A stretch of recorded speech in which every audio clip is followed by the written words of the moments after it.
Hello and welcome back once again. So I hope everybody is doing good. और last to lectures जो हुए हैं हमारे definite integration पर, उसमें हमने क्या पढ़ा है? उसमें हमने पढ़ा है definite integration as a limit of सम।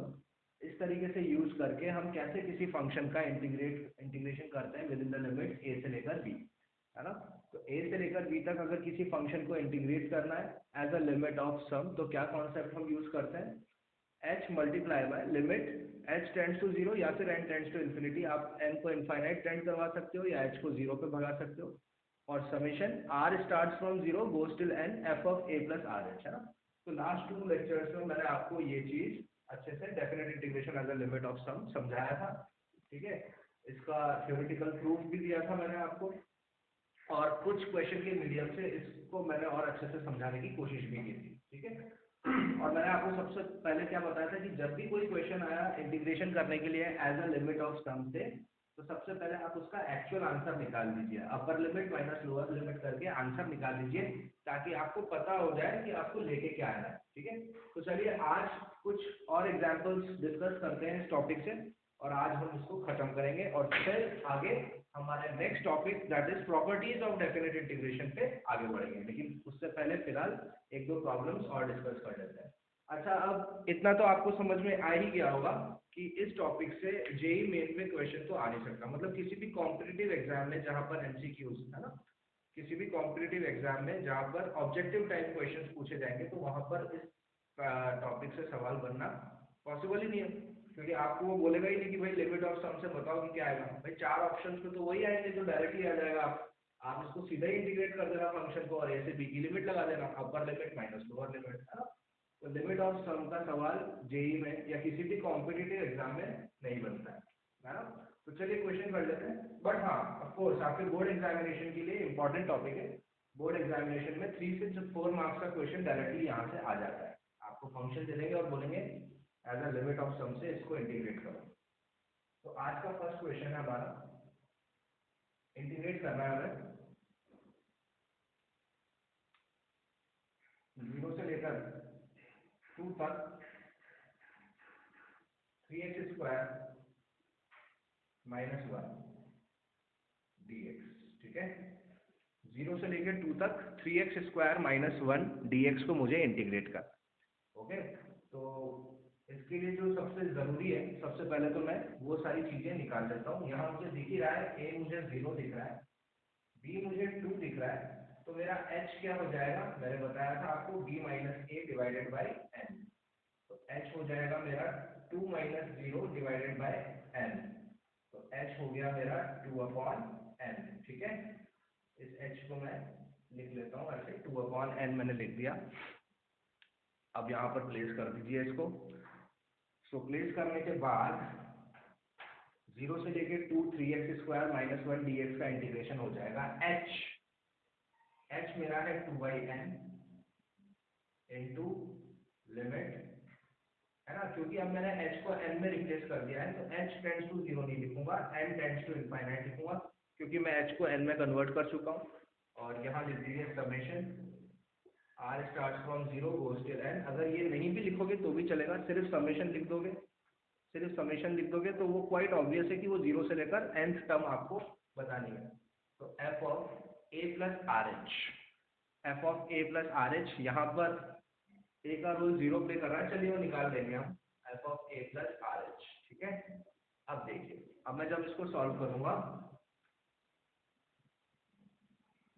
इसको जब मैं सॉल्व करूंगा तो 2 अपॉन n बाहर आएगा, limit n tends to infinity, एक ब्रैकेट लगा देते हैं। सबसे पहले जब मैं a का वैल्यू जीरो डालूंगा, क्योंकि जीरो से स्टार्ट करना है हमें, सॉरी r का वैल्यू जब मैं जीरो डालूंगा, क्योंकि समेशन जीरो से स्टार्ट होगा n तक जाएगा, तो r का वैल्यू जब मैं जीरो डालूंगा तो मुझे f ऑफ a मिलेगा, मतलब फर्स्ट टर्म।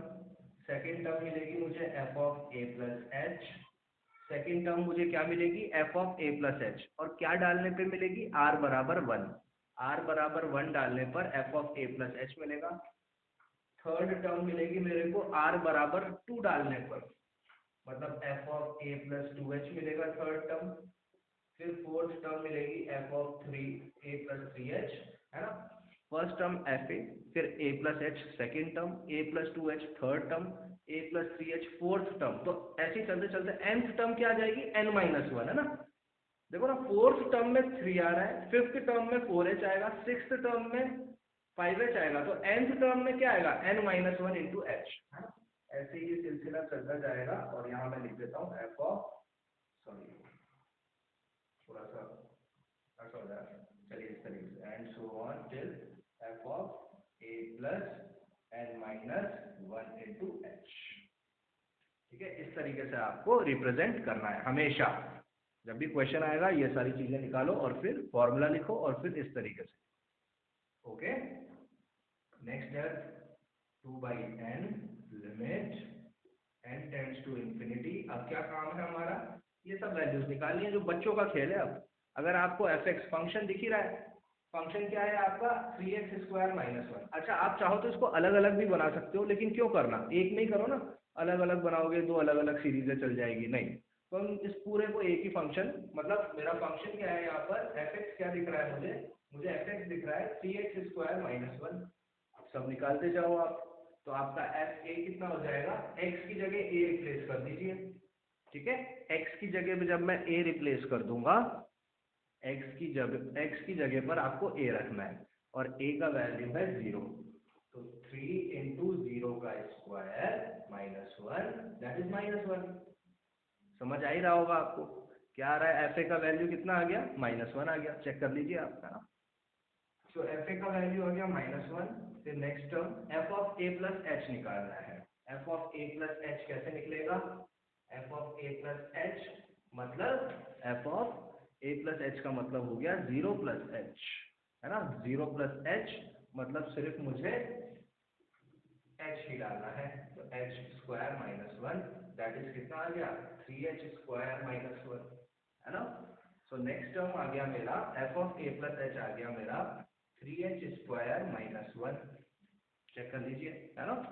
अब निकालूंगा F of A plus 2h, है ना। ये देखिए, ये यहाँ पर मैं ये सब निकाल देता हूँ जो जरूरी है।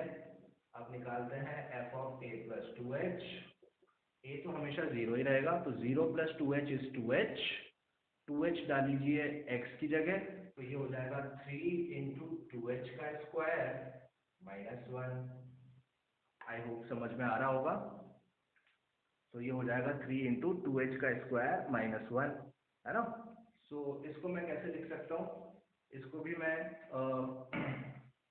अच्छा सिंपली ऐसे लिख दीजिए 3 इंटू 2h का स्क्वायर -1। ठीक है ना, इसी तरीके से लिख दीजिए। सो नेक्स्ट टर्म हो जाएगा मेरा प्लस 3 इंटू 2h का स्क्वायर -1, ऐसे लिख दीजिए, है ना, कोई फर्क नहीं पड़ता है। फिर अब आप समझ गए, ये फर्स्ट टर्म, ये सेकेंड टर्म, ये थर्ड टर्म, तो फोर्थ टर्म आने वाली है 3 इंटू 3h का स्क्वायर -1, है ना। ये first term F A, then F of A plus H, then F of A plus 2h, then F of A plus 3h। कितना काफी है निकालना। और अब लास्ट में dot dot dot dot dot dot, ठीक है, F of A plus n-1 into H. तो ए तो 0 ही होगा, ए तो 0 ही होगा ना। देखिए, तो 0 होने के बाद ये कैसा दिखेगा, डॉट डॉट डॉट डॉट, तो so on plus 3 into n-1 into H का स्क्वायर -1। चेक कर लीजिए, ये मेरी nth टर्म हो जाएगी, यानी ये वाली term f of A plus n-1 into H क्या हो जाएगा, f 0 ही है, 0 + n-1 इंटू एच। ठीक है, तो x की जगह मुझे क्या रखना है, x की जगह मुझे रखना है n-1 इंटू एच। तो यहाँ पे मैं रखूंगा x की जगह n-1 इंटू एच, तो ये हो जाएगा n-1 इंटू एच का स्क्वायर, 3 मल्टीप्लाइड है, 3 as it is, -1 as it. देखो ना, सारा पैटर्न यही है, ये है 3h², ये है 3 of 2h², 3 of 3h², 3 of n-1 into H का स्क्वायर -1 एज इट इज। ठीक है, ये सब, इसको भी मैं ब्रैकेट में लिख देता हूँ, और अब एक बड़ा ब्रैकेट में। ठीक है, आई होप अभी तक तो सब क्लियर है, अभी तक मेरा सब क्लियर चल रहा है। अब मैं देख सकता हूँ -1 plus minus -1 plus minus -1 plus minus -1। ठीक है, तो एक काम करते हैं, आप सीरीज को सेपरेट करते हैं। थोड़ा यहाँ से करता हूँ अब ताकि स्पेस मिले मुझे।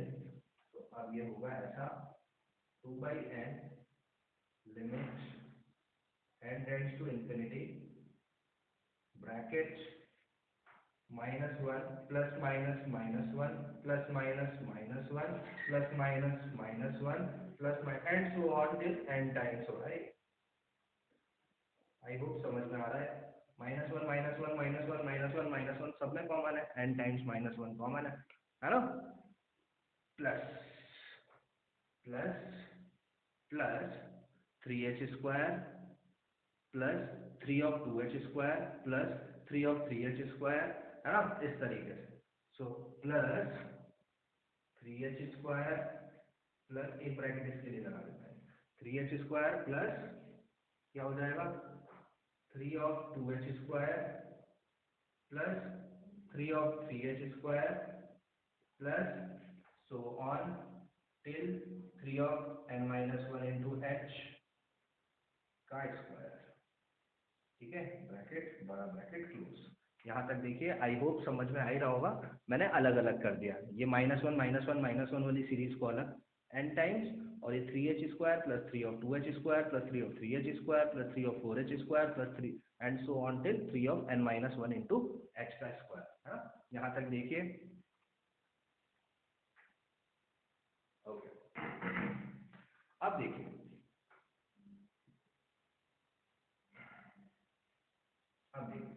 वापस मेरा 2/n बाहर है, लिमिट है n टेंड्स टू इंफिनिटी है n है, n टेंड्स टू इंफिनिटी है। अब मैं यहाँ देख सकता हूँ माइनस, अगर मैं इसमें इन ब्रैकेट लगा के माइनस माइनस के माइनस को मैं अगर कॉमन ले लूँ तो ये है 1 + 1 + 1 + 1 + 1 + n टाइम्स। और आप सब समझदार हो, आप सबको पता है कि अगर मैं सेम नंबर को जैसे 1 + 1 + 1 + 1 + 1 n टाइम्स जोड़ूंगा तो क्या आ जाएगा, n ही आ जाएगा। क्या आ जाएगा, n आ जाएगा। अगर यहाँ 2 + 2 + 2 + 2 होता तो 2n आ जाता, 3 + 3 + 3 + 3 अप टू n टाइम्स होता तो 3n आ जाता, है ना। ओके, इतना हमको पता है। ठीक है भाई, इतना पता है।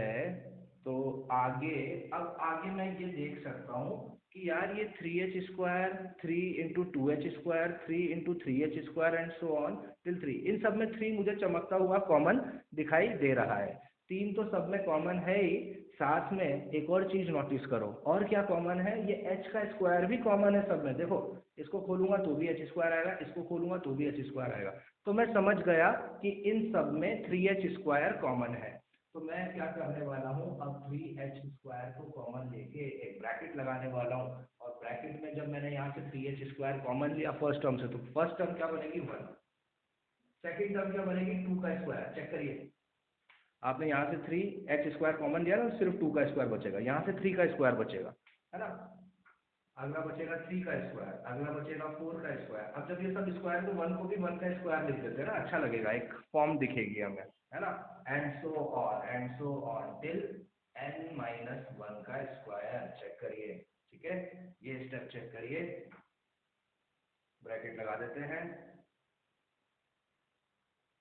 और बड़ा ब्रैकेट भी लगा देते हैं। आई होप यहाँ तक तो सब क्लियर है ना। ये माइनस कॉमन है, यहाँ पर माइनस कॉमन, ठीक है। यहाँ तक देखिए, सब इजी है। ये तो बन गया same number up to n times, तो इसका आंसर तो n आ जाएगा। और ये क्या बन रहा है, ये बन रहा है नेचुरल नंबर के स्क्वायर की सीरीज एक टर्म पीछे n-1 तक। ये आपका पीछा नहीं छोड़ेगा, ये हर जगह आपका आएगा। आपको n टर्म्स तक का समेशन अगर आता है तो n-1 मतलब एक टर्म पीछे। ये मैंने आपको लास्ट लेक्चर में भी ये कॉन्सेप्ट बताया था, है ना। आज फिर बता दूंगा, लेकिन नेक्स्ट टाइम से नहीं बताऊंगा, ठीक है। तो आज फिर बता रहा हूँ मैं। चलिए, ऊपर का पार्ट रब कर देते हैं।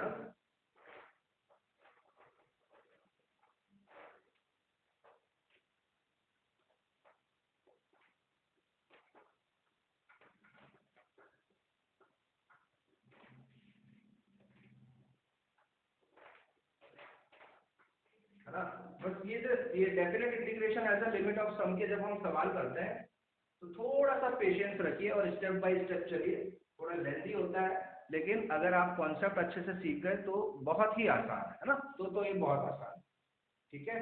तो यहाँ तक ये इस तरीके से इसको बंद कर देते हैं और ऊपर चलते हैं अब यहाँ से आगे। तो यहाँ से आगे, ठीक है, यहाँ से आगे मतलब ये सब मैं क्या कर रहा हूँ, मैं ये कर रहा हूँ, इसका इंटीग्रेशन कर रहा हूँ। तो 2/n मेरा बाहर है, लिमिट है, n टेंड्स टू इंफिनिटी लिखा है, बड़ा ब्रैकेट है, नेगेटिव साइन है, और 1 + 1 + 1 + 1 + 1 अप टू n टाइम्स क्या आ जाएगा, n आ जाएगा। तो यहाँ मैं सीधे आप लिख देता हूँ n, नेगेटिव साइन के साथ n प्लस 3h²। और आप देखिए ये क्या है, नेचुरल नंबर के स्क्वायर का sum up to n-1 terms, है ना। तो मुझे पता है कि 1 का स्क्वायर प्लस 2 का स्क्वायर प्लस 3 का square up to n square, मतलब ऐसे सीरीज चल रही है। तो इसका n टर्म्स तक का सम होता है n × n+1 × 2n+1। तो इससे अगर मुझे एक टर्म पीछे, है ना, ये हमेशा आपका साथ कभी नहीं छोड़ेगा, आपको हमेशा एक टर्म पीछे का सोचना है। तो अगर मैं, जैसे मान लो मेरे को नेचुरल नंबर के स्क्वायर का सीरीज निकालना है 100 टर्म्स तक, तो मैं पूछ रहा हूँ आपको 99 टर्म्स तक कैसे निकालोगे। तो इस n को n-1 से रिप्लेस करो, है ना। अच्छा, डिवाइडेड बाय 6 होता है, डिवाइडेड बाय 6 होता है। n को n-1 से रिप्लेस करो, फिर वापस यहाँ n की जगह n-1 रखूंगा तो n-1 + 1 n आ जाएगा। और यहाँ पे जब मैं n-1 रखूंगा ना, ध्यान से बिल्कुल, तो यहाँ जब मैं n-1 रखूंगा तो क्या आएगा, 2n - 2 + 1 दैट इज 2n - 1। बिल्कुल ये ही ध्यान रखना है ना, जल्दीबाजी में सिर्फ 2n नहीं लिख देना है, क्वेश्चन गड़बड़ हो जाएगा। ठीक है, डिवाइडेड बाय 6, ठीक है, दिख रहा होगा आराम से, कोई प्रॉब्लम नहीं होगी। ये तो है n टर्म्स तक के लिए। तो n-1 टर्म्स तक के लिए क्या हो जाएगा, n को n-1 से रिप्लेस करो, है ना। अब मैं ये बात बहुत बार बोल चुका हूँ, अब मैं उम्मीद करता हूँ अब आपको ये क्लियर हो गया होगा। ये क्या हो गया, n-1 टर्म्स तक का सम हो गया नेचुरल नंबर के स्क्वायर का। ठीक है, ओके। तो अब वापस मिटा देते हैं, वापस मिटा के अब हमको कॉन्सेप्ट पता चल गया है, प्लस 3h² बाहर है और ये नेचुरल नंबर के स्क्वायर का sum up to n-1 terms तक। अब भी अभी पढ़ा है n, है ना, क्या होता था अपना n × n+1 × 2n+1, तो n-1 हो जाएगा पहला, दूसरा हो जाएगा n और तीसरा हो जाएगा 2n-1 divided by 6, divided by 6। ठीक है, अच्छा अब नेक्स्ट अप्रोच क्या करेंगे, नेक्स्ट क्या करेंगे हम आगे सॉल्व करने के लिए। तो देखिएगा, ये हो गया मेरा, ये बड़ा ब्रैकेट लगा देते हैं। पूरा सवाल n टेंड्स टू इंफिनिटी का है तो n में बदलना पड़ेगा। तो देखिए ये सब n में है, ये h² जो है ना यहाँ से जो कॉमन आया था, अब इस h को भी तो हमें n में बदलना होगा यार, क्योंकि पूरा सवाल n में हमने कर रखा है, लिमिट n की लगा रखी है। तो ये h² को अब मैं n के फॉर्म में लिखना चाहूंगा, तो मुझे पता है h = 2/n है, तो h का स्क्वायर कितना हो जाएगा, 4/n² हो जाएगा। क्या होगा, 4/n²। तो h² अब मैं हटा रहा हूँ और लिखने जा रहा हूँ 4/n²। ठीक है, आई होप समझ में आ रहा होगा इतना। हमारे पास आया 4/n²। ओके, अब आगे क्या अप्रोच होगी हमें, तो आगे क्या अप्रोच होगी तो देखिए, तो ये हुआ 2/n, limit n tends to infinity, bracket, ठीक है, 3 × 4 = 12 हो जाएगा प्लस का, तो इसको मैं मिटा देता हूँ, यहाँ प्लस साइन है और यहाँ मैं 12 लिख देता हूँ। ठीक है, इधर 12 लिखने के बाद, अच्छा अब ये 2/n जो है ना, इसको भी अंदर ही ले आते हैं यार, कि बाहर बैठा हुआ है, लिमिट लगाते वक्त काम आएगा। तो ये 2/n में अंदर लेके आ गया, और 2/n के अंदर मेरे पास क्या है, -n प्लस 12/n²,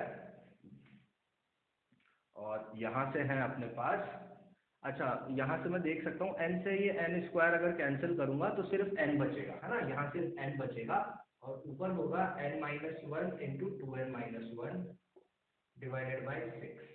ठीक है, ऐसा आएगा। सिंपल सी कैलकुलेशन है, कुछ नहीं किया है, n² था ना बाहर, इसको यहाँ n से ये कैंसिल होगा, तो एक n कट जाएगा तो n बच जाएगा। ठीक है, बहुत इजी गोइंग है, अभी तक कोई प्रॉब्लम नहीं है। 12 से 6 भी कैंसिल होता हुआ दिख रहा है मुझे 2 बार।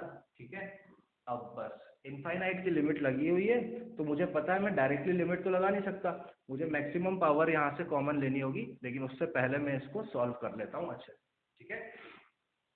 ओके, सो अब आगे आगे कैसे करेंगे, देखो अब आगे तो बहुत ही आसान है।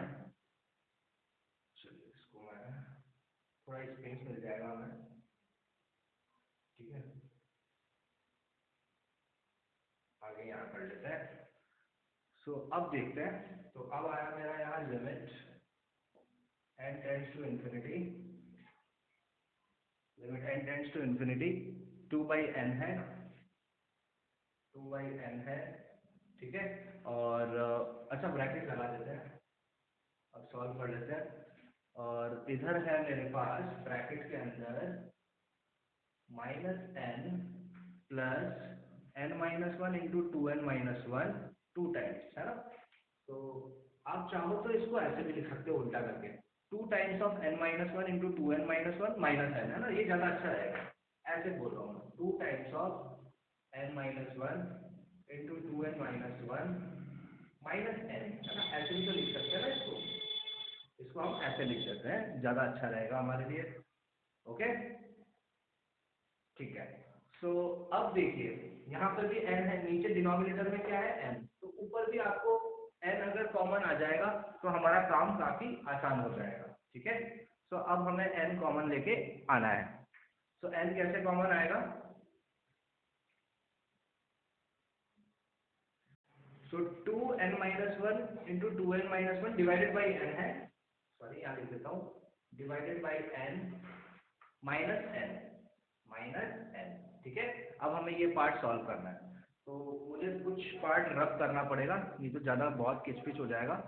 तो अब मैं ये वाला पार्ट यहाँ से रब करने वाला हूँ, देख लीजिए ये हम कर चुके हैं, इसको मैं रब कर देता हूँ।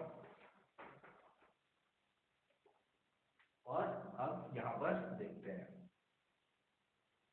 सो हमारे पास आया है, चलिए मैं वापस बता देता हूँ, अगर यहाँ पर देखने में दिक्कत आ रही है तो इसको मैं मिटा देता हूँ वापस। यहाँ से आते हैं हम वापस, है ना, तो यहाँ से अगर हम वापस देखते हैं तो limit n tends to infinity bracket 2/n, ठीक है, 2/n, और यहाँ क्या बचा -n plus 2 times of n-1 into 2n-1 divided by n।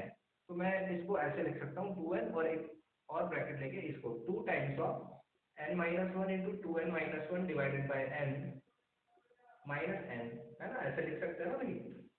अरे माइनस प्लस को मैं प्लस माइनस भी तो लिख सकता हूँ, -2 + 3 लिखा हुआ है मान लो, तो इसको मैंने लिख दिया 3 - 2, ठीक है। अब आपको कॉन्सेप्ट पता है कि भाई n इनफाइनाइट पे भाग रहा है, तो हमें मैक्सिमम पावर कॉमन निकालनी है, और मैक्सिमम पावर कॉमन निकालने के लिए सबसे पहले तो आपको इसको सॉल्व करना है, this divided by n minus n, तो एलसीएम आ जाएगा n का क्या आ जाएगा, एलसीएम आ जाएगा, तो यहाँ क्या हो जाएगा, n² हो जाएगा। वापस बता देता हूँ, जैसे लिखा हुआ है a/b माइनस c, तो आप b का एलसीएम ले लोगे और b यहाँ पे मल्टीप्लाई हो जाएगा, है ना। तो ये जब मैं इसको जब मैं सॉल्व करूंगा, तो चलो एक बड़ी लाइन खींच देता हूँ, एक ऐसे बिल्कुल बड़ी लाइन खींच देता हूँ, यहाँ से ये n यहाँ आएगा तो ये n² हो जाएगा। देख लीजिए मैं एक स्टेप सेव कर लिया मैंने, ठीक है ना। लिखा हुआ था 2n-1 2 into n-1 into 2n-1 divided by n minus n, इसको जब मैंने सॉल्व किया तो ये ऐसा दिखा, ठीक है, कोई प्रॉब्लम नहीं है। अब नीचे मुझे दिख रहा है n इंटू n, नीचे क्या बन गया, n², नीचे क्या बन गया, n², तो आपको ऊपर से भी n² कॉमन लेके आना है, यहाँ ऑलरेडी n² है, यहाँ से भी आपको n² निकालना है, तो यहाँ से एक n निकल जाएगा, यहाँ से भी एक n निकल जाएगा, तो ये n² बन जाएगा, ठीक है। तो देखते हैं, सो अब क्या होगा next, limit n tends to infinity 2/n², क्योंकि n इंटू n n² होता है, इन ब्रैकेट यहाँ से 2 है, यहाँ से मैं n को कॉमन ले लूंगा तो 1 - 1/n हो जाएगा, यहाँ से भी मैं n को कॉमन ले लूंगा तो 2 - 1/n हो जाएगा, और -n² हो जाएगा, ठीक है। आई होप समझ में आ रहा होगा। n इंटू n क्या होगा, n² होगा, तो यहाँ भी n² आ जाएगा, यहाँ भी n² है ही सही, तो कॉमन आ जाएगा और यहाँ पर वो कैंसिल हो जाएगा, ठीक है। तो है ना इजी, काफी इजी। ये मैंने आपको बताया था कि जब भी इनफाइनाइट की लिमिट होती है, क्वाड्रेटिक एक्सप्रेशन होता है, पॉलिनोमियल एक्सप्रेशन होता है, तो हम वहां से मैक्सिमम पावर कॉमन लेते हैं। तो ये हो गया limit n tends to infinite 2/n², है ना, 2/n² in bracket n² common, तो यहाँ लिखो 2 × 1 - 1/n इंटू 2 - 1/n -1। चेक कर लीजिए, यही आएगा, n² कॉमन आएगा ना ऊपर से, तो क्या आ जाएगा 2 × 1 - 1/n इंटू 2 - 1/n -1, ये आ जाएगा कॉमन। ठीक है, और अब मैं देख सकता हूँ n² से n² कैंसिल हो रहा है, और अब मैं लिमिट लगा सकता हूँ। तो जैसे ही मैं यहाँ पर लिमिट लगाऊंगा तो ये 0 बन जाएगा। देखिए अब मेरे पास apply limit and we get what, limit apply करके हमें क्या मिलेगा, लिमिट अप्लाई करके हमें मिलेगा 2 × 2 is 4, 1 - 1/∞, that is 0, 2 - 1/∞। ओहो, नहीं, ये 4 नहीं आएगा क्योंकि ये ब्रैकेट है। वापस कर देते हैं, ये 2 बाहर है, ये 2 बाहर है, एक ब्रैकेट है, और यहाँ पे 2 है, है ना। सो 2 बाहर है, ये वाला 2 बाहर, फिर ब्रैकेट लगाया मैंने, और अब यहाँ पे लिमिट लगाने जा रहा हूँ, लिमिट लगाई, -1 है। ठीक है, so any number upon infinity is 0, 1 - 0 is 1, 2 - 0 is 2, 2 × 2 = 4, and 4 - 1 is 3, and 3 × 2 = 6। Check करिए, वापस से बताऊं, वापस से देख लेते हैं। अच्छा, 2/n था कि 4/n था? ओके, हमने कुछ शायद यहाँ पर 4/n² था शायद, है ना, 4/n² था। एक सेकेंड में वापस चेक कर लेता हूँ, लेकिन वो कैंसिल हुआ था ना 4, ठीक है, वो कैंसिल हो गया था। हाँ, तो हमारा फाइनल आंसर क्या आने वाला है, 2, अच्छा 1 - 1/∞, ये एक्सप्रेशन क्या बन जाएगा, 1 बन जाएगा, ये 2 बन जाएगा, 1 × 2 × 2 -1, so 2 × 2 = 2, 2 × 2 = 4, 4 - 1 is 3, and 3 multiplied by 2 is 6, तो 6 हमारा आंसर हो जाएगा। एज अ लिमिट ऑफ सम से जब मैंने इसको इंटीग्रेट किया तो मेरा आंसर क्या आया, 6 आया। अब एक बार वेरीफाई करा लीजिए कि आपका आंसर सही है कि नहीं। तो सही है कि नहीं, तो सीधा इंटीग्रेट करो, इसका इंटीग्रेशन आएगा 3x³ - 1 का इंटीग्रेशन है विद इन द लिमिट 0 से लेकर 2, ये 3 से 3 कटता हुआ नजर आ रहा है, बचा मेरे पास x³ - x। अपर लिमिट जब मैंने 2 लगाई तो यहाँ आ जाएगा 2³ - 2, और लोअर लिमिट लगाऊंगा तो 0³ - 0, 2³ 8 होता है, 8 में से 2 सब्ट्रैक्ट करने पर 6 आता है। बिंगो, हमारा आंसर बिल्कुल करेक्ट। ठीक है ना, तो देख रहे हैं आप कैसे करते हैं लिमिट ऑफ सम के सवाल। तो बिल्कुल ध्यान रखिए, जब भी नेचुरल नंबर या नेचुरल नंबर के स्क्वायर या नेचुरल नंबर की क्यूब इस टाइप का अगर सीरीज बन रहा है तो हम कौन सी लिमिट लगा रहे हैं, n टेंड्स टू इन्फिनिटी। अब आपने नोटिस कर ही लिया होगा। और जब भी एक्सपोनेंशियल फंक्शन या a⁴x फंक्शन या ट्रिग्नोमेट्रिक फंक्शन का सवाल आता है एज अ लिमिट ऑफ सम में, तो हम क्या यूज करेंगे, तब हम h टेंड्स टू 0 करेंगे। तो चलिए एक क्वेश्चन h टेंड्स टू 0 का करवाता हूँ, जिसमें हम इनफाइनाइट नहीं, वहां पर हम h टेंड्स टू 0 का इस्तेमाल करके लिमिट ऑफ सम से सवाल को सॉल्व करेंगे। तो चलिए एक क्वेश्चन वो डिस्कस करते हैं। सो नेक्स्ट क्वेश्चन है, 0 से लेकर 2 तक हमें e⁴x का इंटीग्रेशन करना है ना। तो देखो सबसे पहले तो इसका मैं आंसर निकाल लेता हूँ। जो नॉर्मली अगर इसको इंटीग्रेट करना होता तो e⁴x का इंटीग्रेशन e⁴x आता विद इन द लिमिट 0 से लेकर 2, तो आंसर हो जाता है x की जगह 2 डाल दूंगा अपर लिमिट, -0 डाल दूंगा लोअर लिमिट, तो आंसर आ जाता है e² - 1, क्योंकि किसी भी नंबर की पावर 0 1 होता है। तो इसका इंटीग्रेशन 0 से लेकर 2 तक इस फंक्शन का इंटीग्रेशन क्या आ रहा है, मुझे अंदर ही अंदर मन में पता चल गया कि e² - 1 इसका आंसर है ना। इसका आंसर क्या है, e² - 1। तो बस अब आपको लिमिट ऑफ सम को यूज करके, लिमिट ऑफ सम का इस्तेमाल करके, इस फॉर्मूले का इस्तेमाल करके ये लेकर आना है ना। तो चलिए जो इंग्रेडिएंट्स जो नेसेसरी होते हैं वो देखते हैं हम। तो a दिख रहा है सबको 0, b सबको दिख रहा है 2, तो h हो जाएगा मेरा b - a/n, that is 2/n, है ना। h भी है ना, ये सबसे पहला काम करना होता है, ठीक है। अब यहाँ पे प्लेस करेंगे। अब मैंने आपको एक चीज़ बोली थी कि जब भी हम एक्सपोनेंशियल फंक्शन या e⁻x या a⁻x टाइप के सवाल करेंगे तो हम वहाँ पे h टेंड्स टू 0 का इस्तेमाल करेंगे। इसका भी रीज़न क्यों है, क्योंकि हमें पता है कि वहाँ पर limit h tends to 0 e⁻⁻1/h क्या होता है ना। ये हमने पढ़ा हुआ है, ये क्या होता है आपका, ये 1 होता है, ठीक है ना। इसी तरीके से limit h tends to 0 a⁻⁻1/h log a होता है। तो जब भी ये e⁻h या a⁻h का सवाल आए तो हमेशा समझ जाना कि h को 0 पे भगाना है, हमें n को इनफाइनाइट पे नहीं भगाना है, h को 0 पे भगाना है, ठीक है। तो चलिए पहले तो हम ना बिल्कुल ऐसे ऐसे करेंगे, बिल्कुल बाद में मैं लिमिट लगाऊंगा। तो बिल्कुल अभी तो फॉर्मूले के हिसाब से चलते हैं, h into limit h tends to 0 n tends to infinity. अगर लिखना चाहो तो लिख दो, लेकिन बाद में h टेंड्स टू 0 में ही सवाल घूमने वाला है। तो मैं अभी इसको h टेंड्स टू 0 में लिखता हूँ, summation f of a plus R H का। अब तो देखो आप मतलब समझ ही गए, पहला एफ ए है, दूसरा हमेशा f of a plus H, तीसरा हमेशा f of a plus 2h and so on, और लास्ट नंबर हमेशा f of a plus n minus 1 into h, ये हमेशा लास्ट नंबर। अब तो आप ये समझ ही गए होंगे, है ना।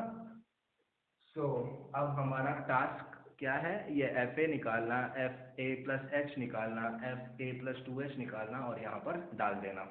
तो ये हो जाएगा h multiply by limit h tends to 0 F A क्या हो जाएगा, अगर एफ एक्स e⁻x है, अगर एफ एक्स, अब मैं डायरेक्ट लिख रहा हूँ देखो बार बार नहीं, एफ एक्स है e⁻x, तो एफ ए क्या हो जाएगा e⁻a, और a क्या है 0, तो पहला हो जाएगा मेरा e⁻0। दूसरा f of a plus h, that means e⁻a plus h, that means e⁻0 plus h, that means e⁻h। I hope समझ में आ रहा होगा, बहुत इजी चल रहा है, ये h है ना। वापस बता देता हूँ, एफ ए मतलब ये एफ एक्स है हमारा, ये एफ एक्स है, तो एफ ए क्या हो जाएगा e⁻a हो जाएगा, और a क्या है 0 है, तो e⁻0। फिर एफ ए प्लस एच क्या हो जाएगा e⁻a प्लस एच, और a तो 0 ही है, तो e⁻h। अब मैं, आप समझ रहे हो, समझदार हो, F of a plus 2h हो जाएगा e⁻2h, है ना। सबसे पहले फर्स्ट टर्म यानी एफ ए है e⁻0, सेकेंड टर्म में आ रहा है h, थर्ड टर्म में आ रहा है 2h, तो फोर्थ टर्म में आ रहा होगा 3h, और चलते चलते चलते चलते चलते nth टर्म में आ रहा होगा e⁻n-1 into h। I hope यहाँ तक तो हमारे को सब कुछ समझ में आ ही रहा होगा कि क्या काम यहाँ पर चल रहा है, ओके। अब देखिए, अब इस सवाल में क्या हो रहा है, h कॉमन है, लिमिट है, h टेंड्स टू 0 है, और किसी भी नंबर की पावर 0 क्या होती है 1 होती है। तो पहला नंबर 1 है, फिर सेकंड नंबर e⁻h है, फिर e⁻2h है, फिर e⁻3h है, and so on till e⁻n-1 into h, ठीक है, ऐसा है। अब इसको ध्यान से देखिए, क्या ये summation series geometric progression follow कर रही है। देखिए बिल्कुल, हमेशा जब भी e⁻x का सवाल आएगा, ये क्या बन रहा है जीपी बन रहा है कि नहीं, जिसका फर्स्ट टर्म क्या है 1 है, और जिसका कॉमन रेशियो क्या है e⁻h divided by 1 is e⁻h, this divided by this e⁻h, this divided by this e⁻h, last divided by second last e⁻h ही आया। तो कॉमन रेशियो यहाँ से चीख चीख कर बोल रहा है कि वो क्या है e⁻h, है ना। जीपी ये क्या रिप्रेजेंट कर रहा है, ये जीपी मतलब जीपी की n टर्म्स तक का सम क्या होता है, अब वो फॉर्मूला हमें पता होना चाहिए। तो Sn is equal to a into r की पावर n-1 अपॉन r-1। अगर आपको याद हो तो यही होता है जीपी का फॉर्मूला, अगर r की वैल्यू 1 से बड़ी होती है तो, और अगर छोटी होती है तो 1 माइनस rn, है ना। जब आप ये भी यूज़ कर सकते हो, वो भी यूज़ कर सकते हो, इसका पलटी भी कर दोगे तो भी माइनस माइनस कैंसिल ही हो जाएगा। ये sum of n terms of a GP होता है ना। ये हमें याद होना चाहिए, क्लास 11th में हमने पढ़ा था। जब भी एक्सपोनेंशियल फंक्शन का सवाल आएगा ना लिमिट में, तो हमेशा जीपी बनेगा। ये आप निश्चित होकर मतलब मान लीजिए कि आपका जीपी से सामना तो होगा ही। जीपी की n टर्म्स तक का सम क्लास 11th में हमने पढ़ा है। यहाँ से फर्स्ट टर्म दिख रहा है, फर्स्ट टर्म ए, और वहाँ पर कॉमन डिफरेंस नहीं होता है, कॉमन रेशियो होता है। आर दिख रहा है e⁻h। तो एस एन क्या हो जाएगा, ये सबका जोड़ क्या हो जाएगा, S N is equals to A1 है आर की पावर, आर क्या है e⁻h, है ना, आर क्या है e⁻h, तो e⁻h की पावर n, तो क्या हो जाएगा e⁻nh। देख लीजिए, चेक करिए, आर क्या है e⁻h, तो e⁻h की पावर n क्या हो जाएगा e⁻nh minus 1 upon r minus 1, that is r minus 1 का मतलब e⁻h माइनस 1, ऐसा आ जाएगा। चेक करिए, मतलब ये जो पूरा मसाला है, ये जो पूरा मसाला है, ये क्या बन गया, ये बन गया। देखिए ध्यान से। तो अब इस पूरी बात को मैं कैसे लिख सकता हूँ, ऐसे लिख सकता हूँ, h इंटू, थोड़ा आगे से लिखता हूँ, h into limit h tends to 0, और ये पूरा जीपी का सम क्या आया मेरा, ये आया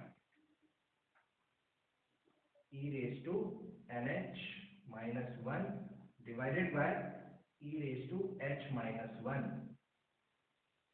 अब बिल्कुल ध्यान से एक चीज देखो, ये h है ना, ये ऊपर है, क्या मैं इस h को यहाँ से भगाकर या यहाँ से हटाकर ऐसे लिख सकता हूँ क्या? जी बिल्कुल लिख सकता हूँ। देखो देखो देखो, क्या किया मैंने, ये h ऊपर था, मैंने डिनोमिनेटर के नीचे डाल दिया। देखो घूम फिर के तो ये ऊपर आके h ही बनेगा, लेकिन मैंने ये ऐसा क्यों लगा, ताकि ये मुझे दिख जाए, ये चीज मुझे दिख जाए। देखो ये चीज मेरे को दिखी कि limit h tends to 0 e⁻h minus 1 upon h क्या होता है, 1 होता है। तो ये पूरी चीज 1 बन गई, और यहाँ पर क्या बचा है, limit h tends to 0 e⁻nh minus 1। तो ये n का काम करो भाई, n को h के टर्म्स में लिखो, n को h के टर्म्स में लिखूंगा तो क्या आ जाएगा, 2/h आ जाएगा। चेक करिए, n को h के टर्म्स में लिखना होगा ना, क्योंकि लिमिट h की चल रही है। तो यहाँ कर देता हूँ अब आगे का काम। तो ये हो गया लिमिट h टेंड्स टू 0, ये तो 1 बन ही गया, सबको दिख ही रहा है, और 1 बन गया। ऊपर क्या है, e⁻nh माइनस 1, और हम सबको दिख रहा है कि अगर h 2/n है तो n क्या हो जाएगा, n हो जाएगा 2/h, है ना। तो n की जगह 2/h डाल दीजिए, n की जगह क्या डाल दीजिए, 2/h।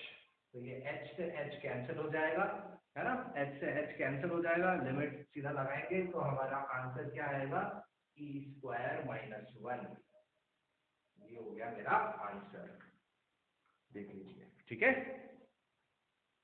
तो इस तरीके से एक्सपोनेंशियल फंक्शन का as a limit of sum हमने इंटीग्रेशन किया। ध्यान रहे, summation n tends to infinity, यानी n की लिमिट इन्फिनिटी हम लगाएंगे पॉलिनोमियल वाले क्वेश्चन में, और h टेंड्स टू 0 लगाएंगे एक्सपोनेंशियल वाले क्वेश्चन। सो आई होप आज का लेक्चर बिल्कुल अच्छे से आपने समझा होगा, और आपको लिमिट ऑफ सम एज मतलब definite integration as a limit of sum अब अच्छे से क्लियर हो गया होगा, है ना। तो आपके 3 to 4 मार्क्स पक्के हैं। अगर बोर्ड एग्जामिनेशन में ये क्वेश्चन आ गया तो आप इसको आसानी से करने में योग्य रहेंगे, क्योंकि ये टॉपिक इतना ज़्यादा मुश्किल है नहीं, ठीक है। सो अब हम मिलेंगे हमारे नेक्स्ट लेक्चर में, और नेक्स्ट लेक्चर में हम डिस्कस करेंगे प्रॉपर्टीज ऑफ डेफिनेट इंटीग्रेशन, जो कि इस चैप्टर का बैकबोन होने वाला है। Very important topic, JEE Main में कंफर्म एक क्वेश्चन वहां से आता ही आता है। आई रिपीट, जेई मेन मतलब जितने भी अच्छे कॉम्पिटिटिव एग्जाम्स इंडिया में होते हैं, वहां पे आपको प्रॉपर्टीज ऑफ डेफिनेट इंटीग्रेशन से एक सवाल तो कंफर्म 100% मिलता ही मिलता है। तो अब नेक्स्ट लेक्चर बिल्कुल ध्यान से अच्छे से हम उसको पढ़ेंगे, अच्छे से समझेंगे। नेक्स्ट आने वाले लेक्चर्स जो होने वाले हैं बहुत इंपॉर्टेंट होने वाले हैं। 6 to 7 लेक्चर्स हमें और लगेंगे डेफिनेट इंटीग्रेशन को कंप्लीट करने के लिए, लेकिन अब आप ये समझ लीजिए कि competitive exam point of view से बहुत इंपॉर्टेंट होने वाले हैं लेक्चर्स। तो मिस मत करिएगा, बिल्कुल ध्यान से लेक्चर्स को देखेंगे हम, और क्वेश्चन प्रैक्टिस बिल्कुल करते रहिए। आप मैक्सिमम नंबर ऑफ क्वेश्चंस करिए, और कहीं डिफिकल्टी फेस करते हैं तो मुझसे डिस्कस करिए। So thank you so much for watching. Have a nice day, and I will see you guys in the next lecture. Bye bye.